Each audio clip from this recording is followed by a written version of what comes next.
तो चलिए कहानी शुरू करते हैं। अगर आप लोग चैनल पर नए हैं तो चैनल को सब्सक्राइब लाजमी करें। इस कहानी की शुरू में हम एक लड़की को देखते हैं जो एक वीरान और सुनसान रेड में डरी और घबराई की बहुत तेज स्पीड से भाग रही थी। तभी अचानक से भागते भागते वो नीचे गिर जाती है। फिर वो वहीं पर जल्दी जल्दी एक गड्ढा खोदती है और 2 सिक्के डालकर के दफना देती है। तभी इस लड़की के पीछे हम एक आदमी को देखते हैं जो आता है और इसे कैसे करके अपने साथ ले जाता है। आखिर ये आदमी कौन था और इस लड़की के साथ में क्या करने वाला था, ये हमें आगे कहानी में पता चलेगा। इसके बाद हम इसी रोड पर सारा और माइकल नाम के कपल को देखते हैं जिनकी एंगेजमेंट तो हो चुकी थी लेकिन शादी होना भी बाकी थी। दरअसल सारा माइकल को अपनी मोम के घर ले जा रही थी। यहाँ पर सारा माइकल को बताती है कि मेरे डैड हमेशा काम में बिजी रहते थे ताकि मुझे और मेरी मोम को अच्छी लाइफ दे सके। यहाँ पर माइकल एफएम में एक सॉन्ग को प्ले करता है जो उसका खुद का गाया हुआ था। तभी अचानक से इनकी गाड़ी का किसी चीज से एक्सीडेंट होते होते बचता है। इससे ये दोनों बहुत ही ज्यादा घबरा जाते हैं और गाड़ी से बाहर जा करके देखने लगते हैं। यहाँ पर माइकल सारा से कहता है कि तुम गाड़ी में बैठी रहो, मैं बाहर जाकर के देखता हूँ। जब वो बाहर जाकर के देखता है तो आसपास कुछ भी नहीं था। इसके बाद जब सारा भी बाहर आकर के देखती तो वो भी ये देख करके हैरान हो जाती है कि आखिर हमारी गाड़ी से कोई चीज टकराई नहीं तो उसका बैलेंस कैसे बिगड़ा।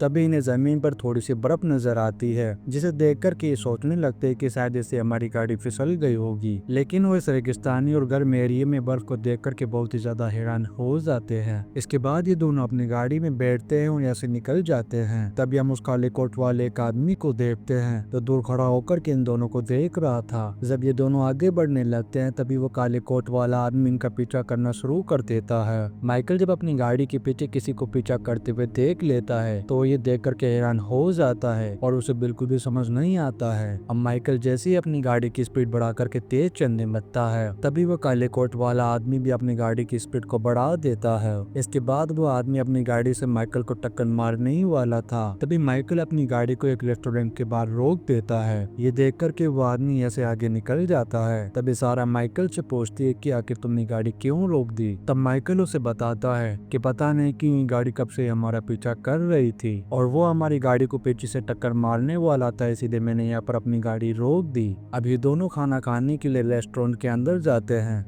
तभी हम यहाँ पर उसी लड़की को देखते हैं जिसे हमने कहानी के शुरू में भागते हुए देखा था। ये लड़की यहाँ पर अकेली बैठी हुई थी और इसके हाथों से खून टपक रहा था और यहीं बगल में एक बूढ़ा कपल भी बैठा हुआ था जो काफी ज्यादा टेंशन में नजर आ रहा था। अब यहाँ पर माइकल सारा से कहता है कि हमें जल्द से जल्द शादी कर लेनी चाहिए, लेकिन सारा मना करते हुए कहती है कि मैं अपने डैड की परमिशन के बिना नहीं कर सकती। ये सुनकर के माइकल सारा से कहता है कि तुम्हारे डैड का तो हार्ट अटैक आते रहते हैं, पता नहीं कि उनकी मौत कब हो जाए। ये सुनकर के सारा उसे नाराज हो जाती है और कहती कि तुम्हें ऐसी बात नहीं करनी चाहिए। तभी एक वेटर इनके पास ऑर्डर लेने के लिए आती है। तब माइकल अपने लिए कॉफी ऑर्डर करता है और सारा ड्रिंक लाने के लिए कहती है। उधर उस बड़े कपल को भी जब खाना ला करके दिया जाता है तो वो खाना उन्हें कुछ अजीब तरीके का और बहुत ही ज्यादा ठंडा लग रहा था। सारा जब उनकी बातों को सुनती तो उसे भी कुछ अजीब सा लगने लगता है। वही वो वेटर माइकल और सारा के पास 2 क्वार्टर्स लेकर के आती है। तब माइकल उससे पूछता है कि आखिर तुम ये क्यों करके आई हो।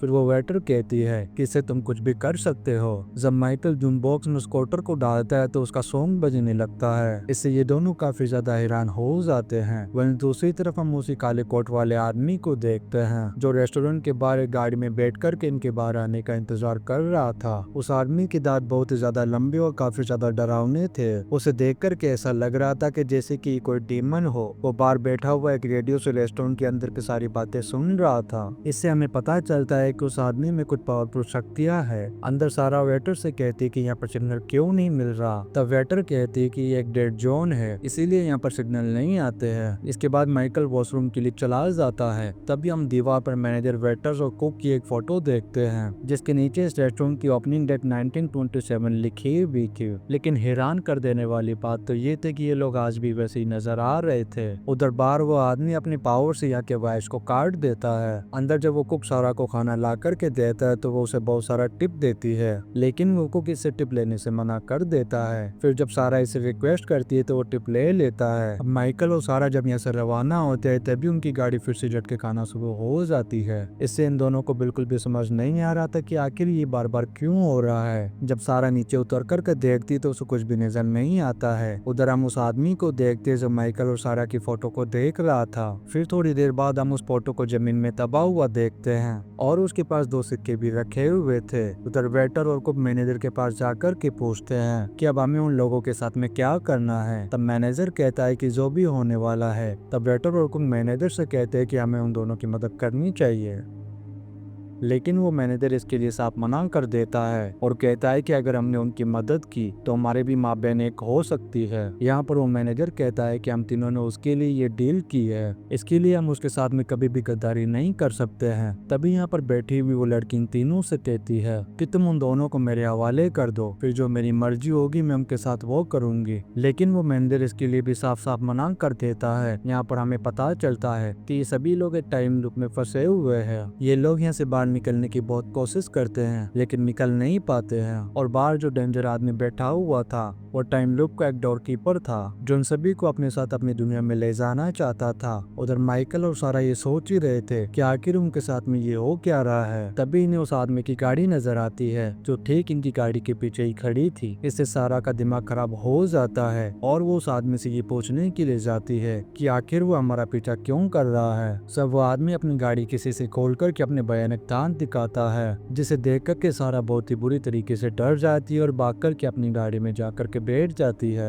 अब ये दोनों यहाँ से निकलते हैं। तब माइकल कहता है कि आखिर वो आदमी था कौन। सारा कहती है कि वो इंसान तो बिल्कुल भी नहीं लग रहा था और वो उसे बताती है कि हम बहुत ही बड़ी मुसीबत में फंसने वाले हैं, इससे पहले हमें ऐसे जल्द से जल्द निकल जाना चाहिए। फिर जब ये लोग आगे बढ़ते हैं तो उन्हें रास्ते में विश्व रेस्टोरेंट नजर आता है। तब ये लोग अपनी गाड़ी को वही रोक देते हैं और वो आदमी आगे निकल जाता है। फिर ये रेस्टोरेंट में आते हैं और उस वेटर से कहते हैं कि हमें कॉल करना है। तब वेटर कहती है कि तुम्हारे पास 2 सिक्के हैं इसलिए तुम उनका यूज कर सकते हो। अब सारा टेलीफोन बूथ में जाकर के पुलिस को कॉल करती है और सारी बात बता देती है, लेकिन वो पुलिस ऑफिसर सारा को मना कर देती है कि हम वहाँ पर नहीं आ सकते क्योंकि वो जगह यहाँ से बहुत दूर है और वहाँ तक आने में बहुत ज्यादा टाइम लग जाएगा। तभी हम देखते हैं कि सारा से कोई पुलिस ऑफिसर नहीं बल्कि वह मैनेजर बात कर रहा था और वो भी एक लेडी पुलिस ऑफिसर की आवाज में। दरअसल ये लोग चाहते थे कि सारा और माइकल इस जगह से बाहर निकल ना पाए, ये इन दोनों को यहीं पर फंसा करके रखना चाहते थे। जब मैनेजर बाहर आता है तब माइकल उससे कहता है कि एक आदमी कब से ही हमारे पीछे लगा हुआ है। ये सुनकर के मैनेजर कहता है कि हमारे यहाँ पर रूम भी अवेलेबल है, अगर तुम चाहो तो यहाँ पर रुक सकते हो। यहाँ पर वो मैनेजर माइकल को बताता है कि तुम लोग राइट साइड से आए थे और जब यहाँ से निकले तो वापस राइट की तरफ ही जा रहे थे।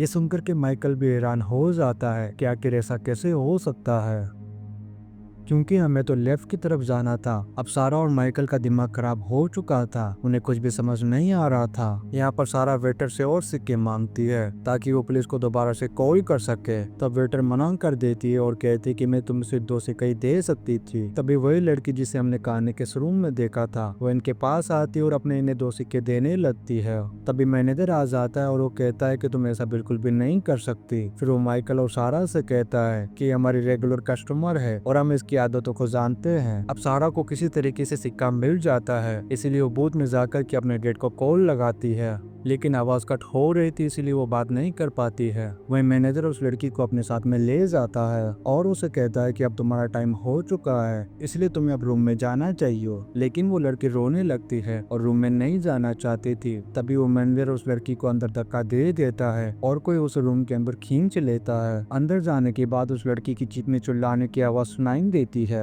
इससे हमें पता चलता है कि उस लड़की को जान से मार दिया गया था। इधर वो कुक सारा और माइकल के पास आकर के उन्हें खाने का बिल दे देता है, लेकिन तभी मैनेजर आकर के उस बिल को अपने हाथ में ले लेता है जिस पर रंग लिखा हुआ था और वो सारा और माइकल से कहता है कि तुम्हें खाने के पैसे देने की कोई भी जरूरत नहीं है। इसके बाद मैनेजर उनसे कहता है कि तुम्हें रूम में जाकर के आराम करना चाहिए। जब ये लोग रूम में जाने लगते हैं तब सारा मैनेजर से काफी सारे सवाल करती है। इससे मैनेजर का दिमाग खराब हो जाता है और वो सारा का नाम बोल करके कहता है कि ज्यादा सवाल पूछ करके मेरा दिमाग खराब मत कर। इतना सुनते सारा भी बहुत ही ज्यादा हैरान हो जाती है कि आखिर इसको मेरा नाम कैसे पता है। तभी सारा ये बात माइकल को बताती है और कहती है कि मुझे यहाँ पर जरूर कुछ गड़बड़ लग रही है। तभी सारा को रूम में वो लड़की नजर आती है जिसे एक आदमी पकड़ करके ले जा रहा था। ये देख करके वो और भी ज्यादा घबरा जाती है। तभी वो मैनेजर माइकल का भी नाम लेता है। तब माइकल उसे कहता है कि आखिर तुम हमारे नाम कैसे जानते हो। फिर वो मैनेजर कहता है कि मैं तुम दोनों के बारे में सब कुछ एक्सप्लेन कर सकता हूँ। ये सुनकर के माइकल और सारा यहाँ से भागने लगते और अपनी गाड़ी में जाकर के बैठ कर ये सुनकर के माइकल और सारा यहाँ से भागते हैं और अपनी गाड़ी में बैठ कर के यहाँ से जाने लगते हैं। लेकिन वो देखते हैं कि वो बार बार उसी रेस्टोरेंट के पास पहुंच रहे हैं। इससे इन्हें लगने लगता है कि ये लोग एक लूप में फंस चुके हैं और यहाँ से बाहर नहीं निकल सकते।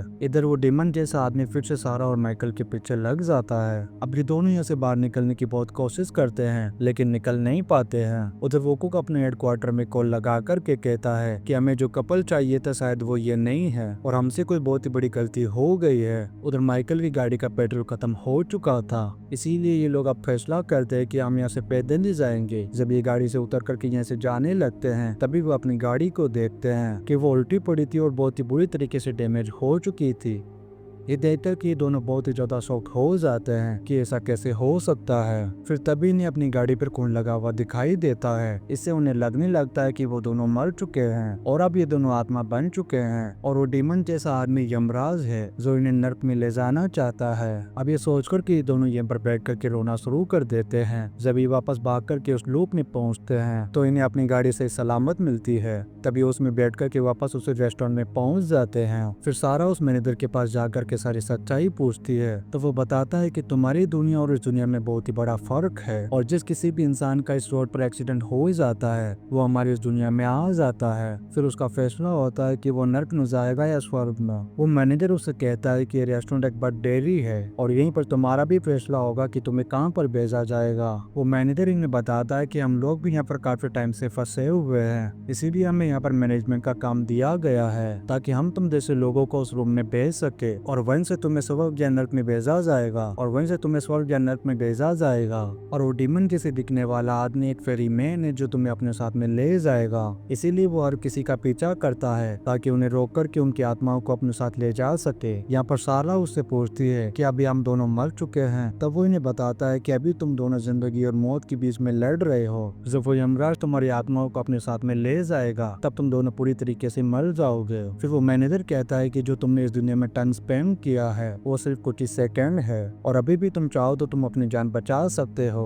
मैनेजर सारा से कहता है कि मैं जानता हूँ कि तुम प्रेग्नेंट हो, इसीलिए मैं तुम्हारी मदद करना चाहता हूँ ताकि तुम्हारा बच्चा जिंदा रह सके। वो मैनेजर यमराज को डिस्ट्रैक्ट करने के लिए उसको उनकी गाड़ी में भेजता है। तब वो यमराज माइकल और सारा समझ करके उसको का पीछा करना शुरू कर देता है। अब वो मैनेजर सारा और माइकल को फोन बूथ में भेज देता है और कहता है कि यही से तुम जिंदा बाहर निकल सकते हो। जब वो दोनों उस फोन बूथ में जाते हैं तब सिर्फ सारा ही जिंदा बाहर निकलती है और माइकल मर चुका था और उसी दुनिया में रह गया था। और इसी सीन के साथ ही कहानी फिर भी ये पर खत्म हो जाती है। वीडियो कैसा लगा आप लोग कमेंट करके लाजमी बताएं। अगर आप लोग चैनल पर नए हैं तो चैनल को सब्सक्राइब लाजमी करें। आप लोग वीडियो को like in comment share and subscribe लाजमी करें। मिलते हैं नेक्स्ट वीडियो में। Thank you.